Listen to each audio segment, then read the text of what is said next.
If you're a real estate investor and are wondering how to raise and leverage private money to make more profit on every deal, then you're in the right place. On Raising Private Money, we'll speak with new and seasoned investors to dissect their deals and extract the best tips and strategies to help you get the money, because the money comes first. Now here's your host, Jay Conner.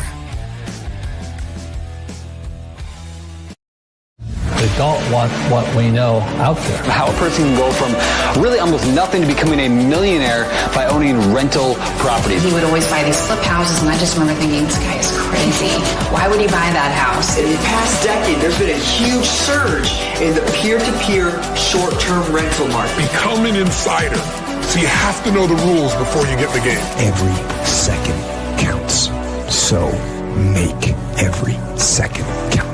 Welcome to the Real Estate Jam. Whether you're just beginning or the best of the best, we're glad you're here. We will share successes, failures, and strategies for the action-taking real estate investor. And now to your hosts, JD and Melissa.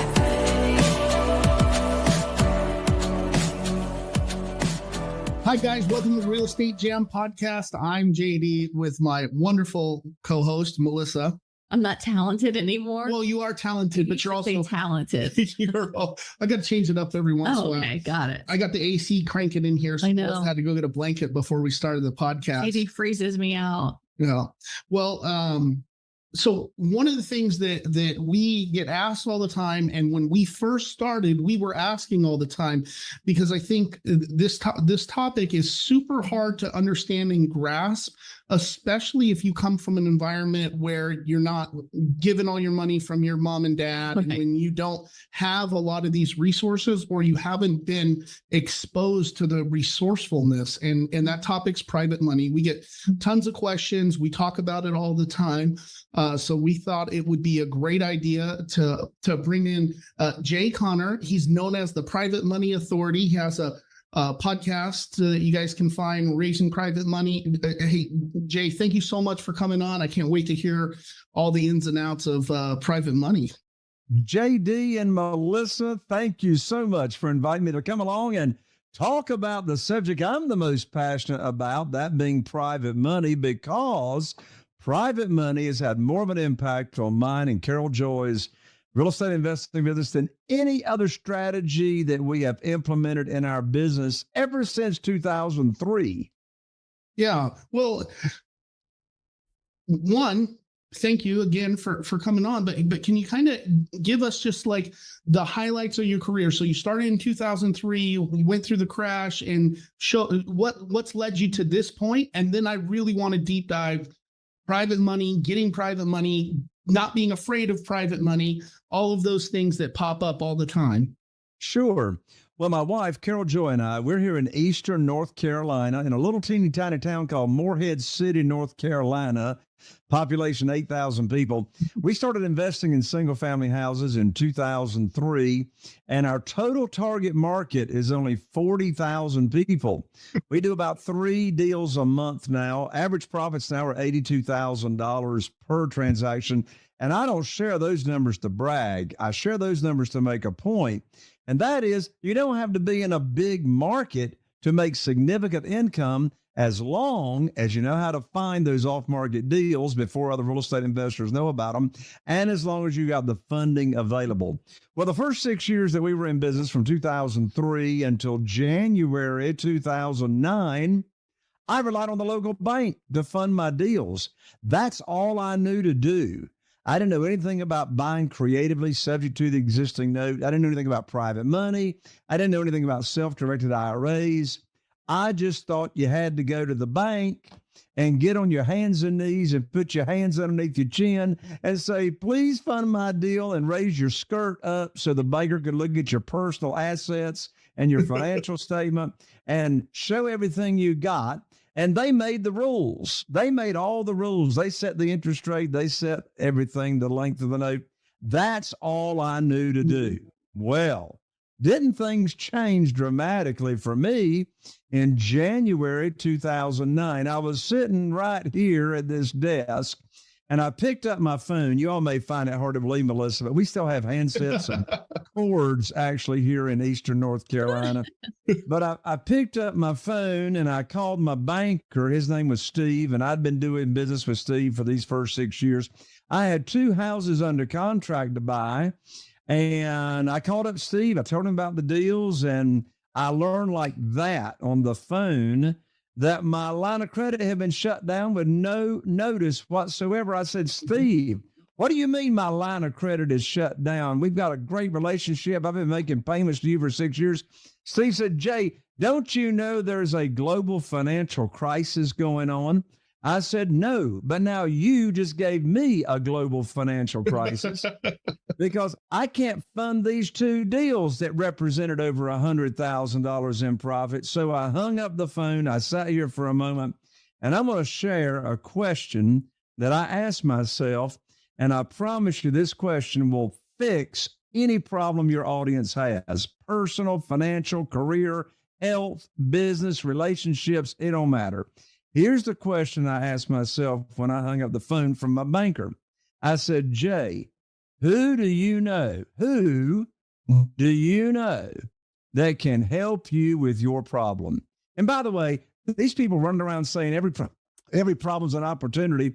I want to throw up. I didn't have no opportunity. I had a problem. I couldn't fund my deals, right? So when I asked myself who could help me with my problem, I immediately thought of Jeff Blankenship, good friend of ours, who lived in Greensboro, North Carolina at the time. I called him up. I said, Jeff, I got a problem. And I told him what happened. He said, well, Jay, welcome to the club. I said, what club? He said, the club of having your line of credit shut down to the bank. My bank shut me down last week.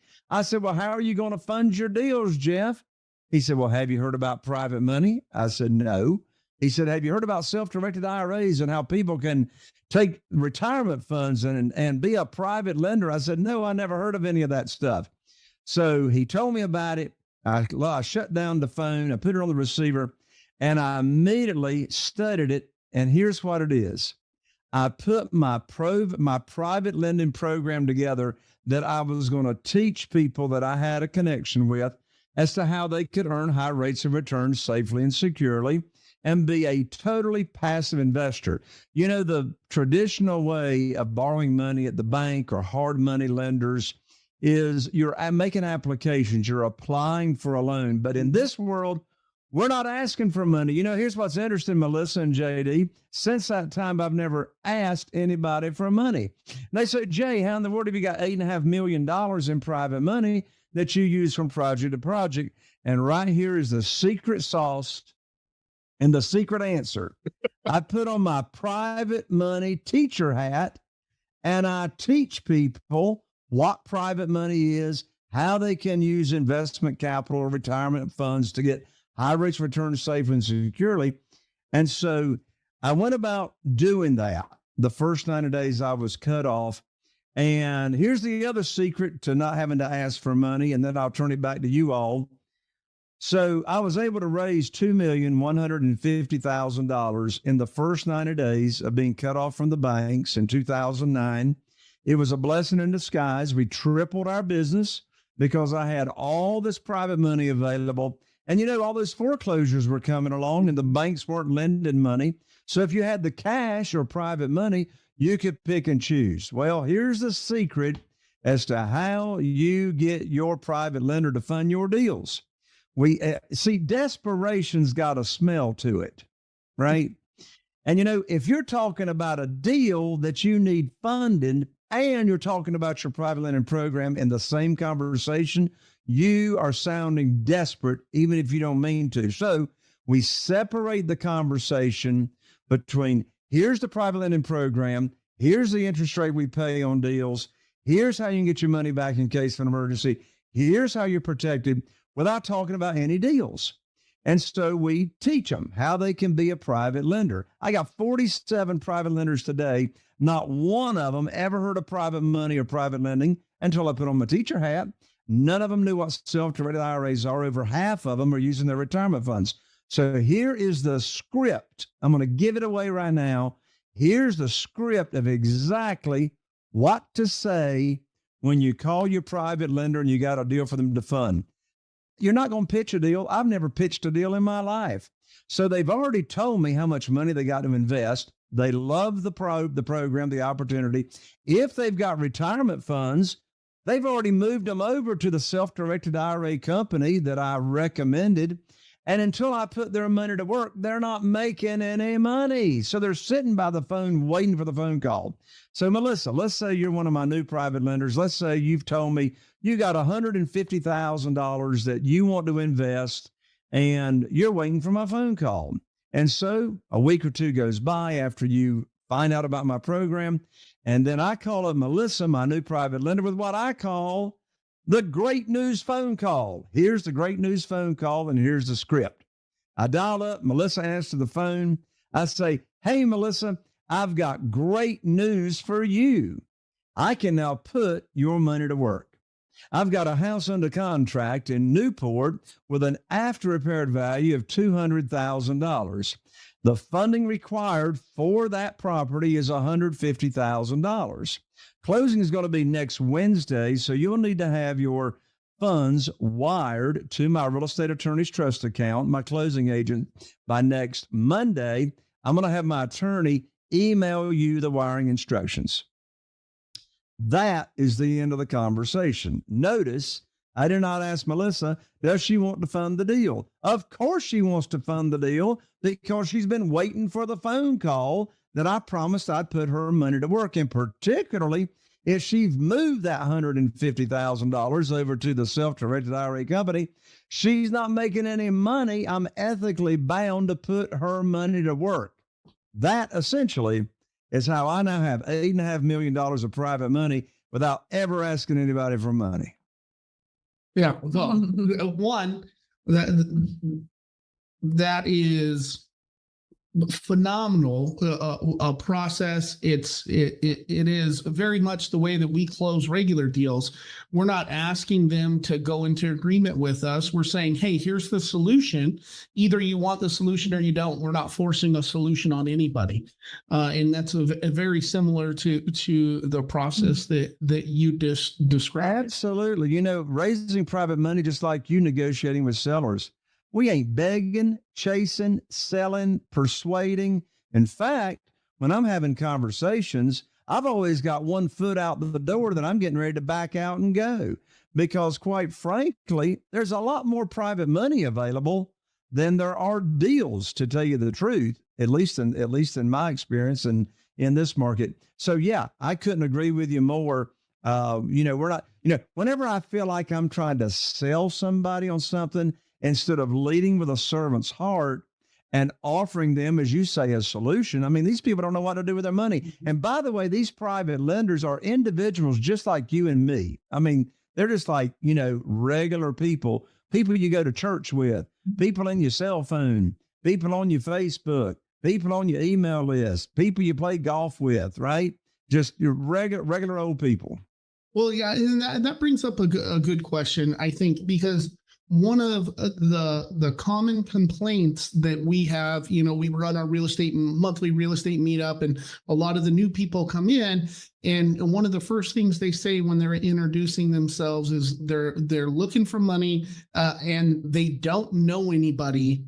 I don't know anybody that's rich. I don't have a rich grandma. I don't Everybody's know poor in my family. And I don't have it as good as you. I don't have the network that you have. What do you tell these people? I hear it all the time. First of all, I don't believe them because they actually haven't sat down and gone through the process of step number one, which is making your list of connections you have. There's three categories of private lenders as to where are these people? Where are they? So the first category I just alluded to, that's people in your own network, people you've got some kind of association with. The second category of private lenders is what I call your expanded network. So I teach brand new real estate investors, seasoned real estate investors, my lands. I had Stu and Harriet Baldwin from Elvira, New York, come to me a couple of years ago. They already had 100 houses in their portfolio and wanted to raise private money. They'd already raised $1 million in private money, but they wanted to raise more. So I helped them get about $3 million more in private money. So I help seasoned real estate investors and brand new real estate investors. Here's the point. Second category of private lenders are your expanded network. What do I mean by that? Your expanded network simply means, and by the way, I know y'all agree, there's a direct correlation between your network, the value and quality of your network, and your net worth, of course, old cliche. So how do you expand your network? I teach it all the time. Let me tell you one of the quickest way to explode your network overnight. Here it is. BNI, Business Networking International. Melissa, with you being with EXP, you've got to know BNI, Business Network. I've attracted millions of dollars from just a local BNI, Business Networking International, a group here in Morehead City, North Carolina. So what is BNI? It's very different from Rotary Club, civic groups, etc. BNI was founded decades ago by Ivan Misner. There's a chapter in every little town in the United States, pretty much. Just go to Business Networking International, you can find your local chapter. And the purpose of being in that group is to promote each other's business and give each other leads for business. So I joined BNI years and years ago as a real estate investor that shows other people how to get high rates of return safely and securely. So I had 20 other people sending me leads of people that wanted to be a passive investor and make high rates of return. That's one way of many that I can share. The third category of where you find private lenders are existing private lenders. These are individuals just like us that are loaning money out from their investment capital and or their retirement funds to other real estate investors. So how do you find them people? Well, I'll tell you a free way, and then I'll tell you a quick way. I'll tell you two free ways. As a matter of fact, I started out looking for existing private lenders here in my own local market. I hired my real estate attorney's paralegal to search public records for individuals at the courthouse on public record that were loaning money out collateralized by mortgages or deeds of trust. We weren't looking for LLCs and company names, but, you know, Joe Smith has got a mortgage or a deed of trust at the courthouse. Well, in 90 days, we only found 2 people. I said, there's got to be a better and quicker way. So we started the private lender data feed. That's a software tool that I have that the members of my community have access to. We get every new private lender loan that's closed in the nation every month with their contact information, with the interest rate they're getting. Let me give you another free resource. Did you know that over 70% of account holders at self-directed IRAs, third-party custodians that are approved by the IRS, over 70% of those account holders want to loan real estate investors money. They want to loan them money from their retirement account. They want to be a passive investor. Well, guess what? I know of a particular self-directed IRA company, and there's others that do it, that host once a month a free networking event virtually on Zoom where they bring their account holders together with other people such as us looking to borrow money. And they put you in breakout rooms and you get to network with each other. So get connected to a self-directed IRA company that's in your local area that you can go to their networking events, because those people there are wanting to loan you money. Here's the difference. With them people, you're not putting on your teacher hat with them people. That's a negotiation process because they already know what private money is. They already know what interest rate they are accustomed to getting. So that's a negotiation conversation instead of a teaching opportunity. When you teach people in your warm market, you make the rules. You set the interest rate. You set the maximum loan to value, et cetera. But when you're borrowing from hard money lenders, existing private lenders, then it's about go back and forth negotiation process. But those are the 3 categories, generally speaking, where you find private lenders. Yeah, I mean, that's great. I think reaching out and really taking the time to evaluate your network and seeing not just who you know, but who the people in your network know too. Because just because the opportunity isn't good for your friend's parents might be the ones that have money that they need to put to work. So don't exclude your network. And so many people write it off. A lot of times too, I think that people are afraid because if you hadn't been doing real estate very long and you have all of these people in your network who know you as the short order cook at the local fast food restaurant, are they going to be willing to give you $100,000? And that whole mindset is different. It needs to change, and the way that you approach it is. So obviously you need to have integrity, and they need to trust you, and trust that you're going to do what you say you're going to do. But do you have any tips for the investors to make that mindset switch or that mindset flip from I'm begging for money to providing an opportunity? How do you get people to see that? Or is it something that just happens over time? Well, it's a great question. So I'm glad you asked it for this reason. People ask me all the time, Jay, how do I get started? Like, what's the first thing I do? How do I start raising or attracting private money? And the answer is in the question that you just asked me. How you get started is you realize that it's going to be very hard to own real estate until you own the real estate in between your ears, right? So we got to get our mindset right. Here's the deal. It's a win-win scenario between you and private lenders, so everybody's winning. But more importantly, you must have a mindset of you are leading with a servant's heart and you're offering them a solution to their problem, and you're not thinking about any deals. You know, the worst time to raise private money is when you need it. Is when you need it, right? That's the worst time to be trying to attract private money. By the way, Melissa and JD, you know what drives me stupid crazy? I mean, stupid crazy. And I know, I'm getting ready to say something. I know you all have heard it. For God's sakes, I hope you don't preach it. But I have heard this hundreds of times and I want to throw up every time I hear it. Gurus will get on the platform in front of an audience, and you know what they say?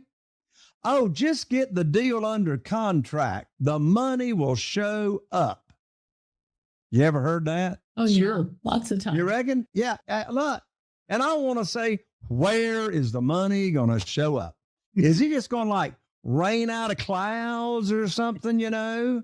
No, the money ain't going to show up unless you've already got a relationship with private lenders, or you've got a relationship with a hard money lender, or you got to, you know, you got to have your relationships in place. I mean, I just don't want to be out there making offers on properties and I don't have a clue where the money's going to come from, right? So I practice and preach, get the money lined up first. But back to your new real estate investor. You know, I hear this question all the time. Who's going to loan me money and I've never done a deal? Who's going to loan me money and I've never borrowed private money? That's a great question. Well, here's one of the answers. And here's a writer downer. If you don't pay the private lender, the property does. For goodness sakes, you're not borrowing unsecured funds. You can legally, but for goodness sakes, don't. We want to secure that loan, collateralize it with a mortgage or a deed of trust, right? And so we're going to secure the note. We're going to look after our private lenders. How are they protected? Well, it's collateralized. We're not going to borrow more than 75% of the after repaired value. I didn't say 75% of the purchase price. Big difference. 75% of the after repaired value. We're going to name them on the insurance policy as a mortgagee, gives them another layer of protection. Going to name them on the title policy as an additional insured. And so we're going to protect our private lenders. In addition to that, if you do not have the confidence, I mean, for one thing, you better know what you're doing when it comes to making an offer on a property and what's the most you should offer on a property. And if you don't have the confidence to do this business, and talk with other potential private lenders, then here's what you got to do. You must, if you're smart, leverage a relationship with a mentor such as JD and Melissa, or somebody that knows what they're doing, right? I mean, don't start this business out the way I did, for goodness sakes. I started out here on an island by myself, read a few books, relied on my experience in the mobile home and manufactured housing business, and went out here and did this thing. I have got no idea how many hundreds of thousands of dollars I lost and could have saved if I had gotten the coaching and the mentoring. So how can you do this and you've never done it before? Leverage your relationship that you got with somebody, right? Like, you know, if you're leveraging your relationship with JD and Melissa or whoever, you can say, well, my business partner, like myself, my business partner has done over 500 renovations and rehabs of single family houses in North Carolina. Let me introduce you to my business partner. You bring the people to the phone, let your business partner get the private lenders signed up. You don't have to go that route. You know, I didn't start that way, right? But that's another way that you can boost your confidence by, you know, joint venturing with a mentor or a coach. Yeah. Good advice. Yeah. Yeah, definitely. Well, you know, so we've been doing this for a little while, and we're part of a bunch of different masterminds, but we've seen multiple people who seem to be upstanding individuals, people that we had been acquaintances with over the years, that come on, teach private money, teach other people how to invest in real estate. And now we're looking back, and there's two specifically that I'm thinking of. I won't name names, but we see that what ended up happening is they started first, everything was legitimate. They're taking private money, securing it to the real estate. Then maybe they stop securing it. They're putting it into some sort of fund, or they're just receiving this money, and then they get into this trap where it's not secured to a specific project, and they're using the money they raised to pay for the payouts of these other guys. And we've had two people that are in the network that we were a part of over the last 6 years or 7 years that have gotten in a lot of trouble for essentially stealing people's money. And that hurts us, because now those people who got their money stolen aren't going to be private money lenders to legitimate people. And in those people that they taught, us included, you know, look and say like, hey, these guys knew what they were doing was wrong and chose to do it anyway. When you're a private money lender or somebody who is borrowing money, how do you know which people to stay away from? How can I know that when somebody is or when I'm lending my money to somebody else, that they're not one of these sharks that are just running a giant Ponzi scheme looking to steal our money? Yeah. Well, in your explanation or your sharing of the story, in lies the answer. And that is, you said the borrower, the real estate entrepreneur that was raising capital and borrowing the money, moved from security, deeds of trust and mortgage, to unsecured. There's your answer. Don't ever loan money unsecured. I don't care if it's your mama, right? In fact, my mother is one of our private lenders, and my mother gets everything that our other 46 private lenders get: promissory note, deed of trust, named on the insurance, title policy, maximum loan to value, all that. So I don't care what kind of relationship you have with a private lender, or you as a private lender. I don't care how much you trust anybody else. The only thing that matters in real estate at the end of the day is what's in writing and what's recorded on public record. That's the only thing that matters when it comes to you getting paid. So don't loan money unsecured. Yeah, I think that's great advice. I learned that the hard way. No, but I got lucky because I lent out $40,000 or $60,000. It was the first time I'd ever done it. And the payments came in at first right away, and then they slowed up, and then I had to threaten legal recourse. And luckily, I did end up getting my money back. It was a nightmare though, and I learned the hard way that, and not as hard as other people, that you must secure your funds to something that's worth it. That's why banks make you, put a down payment. There is some collateral there that ties it to you. But I wish that I would have had discussions like that prior to lending my money out. But it ended up working out in the end. But it is scary.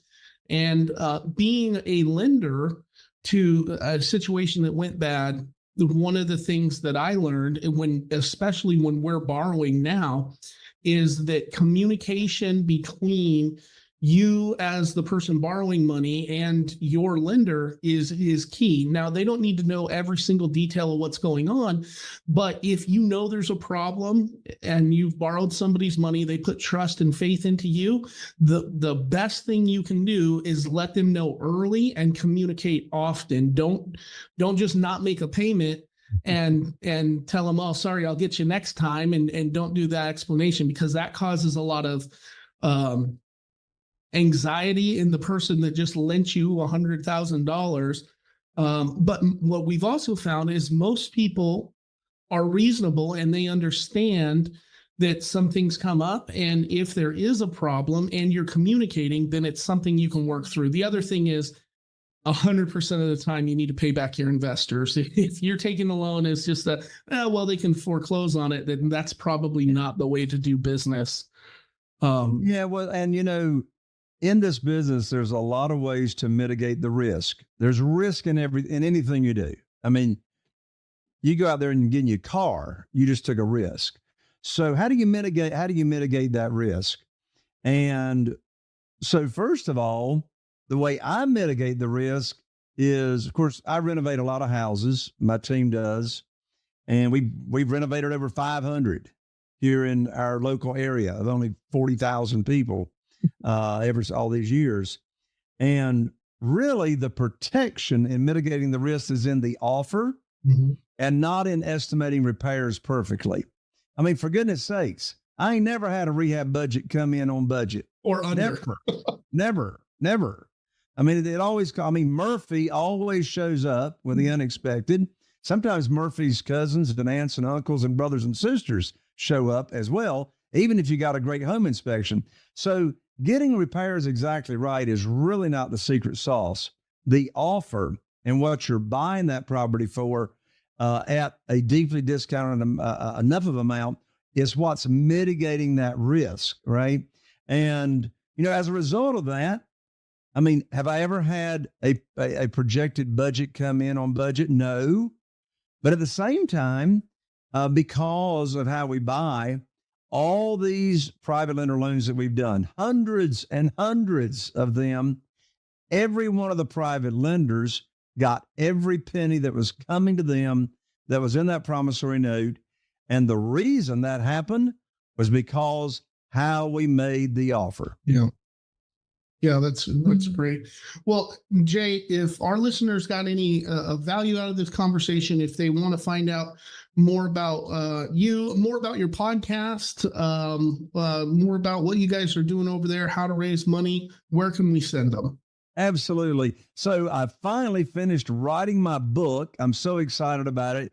It's called Where to Get the Money Now. Where to Get the Money Now. Subtitle, How and Where to Get Money for Your Real Estate Deals Without Relying on Hard Money Lenders or any kind of traditional lenders. This is not an ebook. This is a book. I will 3-day priority mail it to you, ship it in the mail. It's $20 on Amazon, but don't spend $20 on Amazon. I'm going to give you the URL right now. You can get it for free. Just cover shipping. And here is the URL, jayconner.com/book. I'm an ER, not an OR. So that's jayconner.com/book. Now, in addition to the book that I'm going to email that hold your hand step by step as to how you can easily raise private money. I'm also including 2 free tickets valued at $3,000 for my upcoming private money conference that we hold right here in Eastern North Carolina. These tickets are valued at $3,000. I'm including 2 free tickets with the book. You'll get that in the mail. And then finally, you can come follow me on my podcast.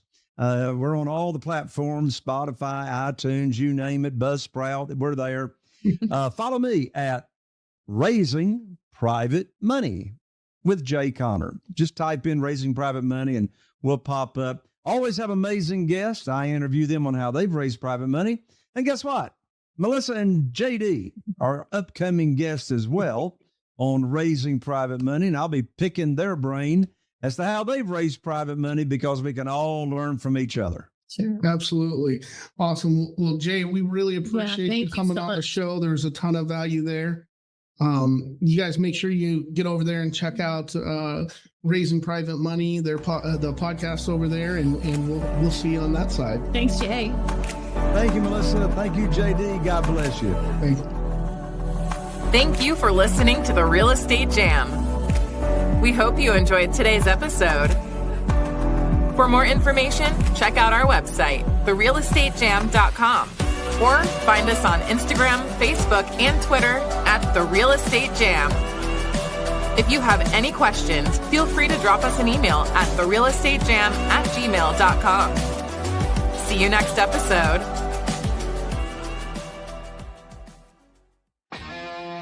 Are you feeling inspired by the knowledge you gained in this episode? Then head over to jayconner.com/moneyguide. That's JCONNER.com/moneyguide and download your free guide that shares 7 reasons why private money will skyrocket your real estate investing business right now. Again, that's jayconner.com/moneyguide to get your free guide. We'll see you next time on Raising Private Money with Jay.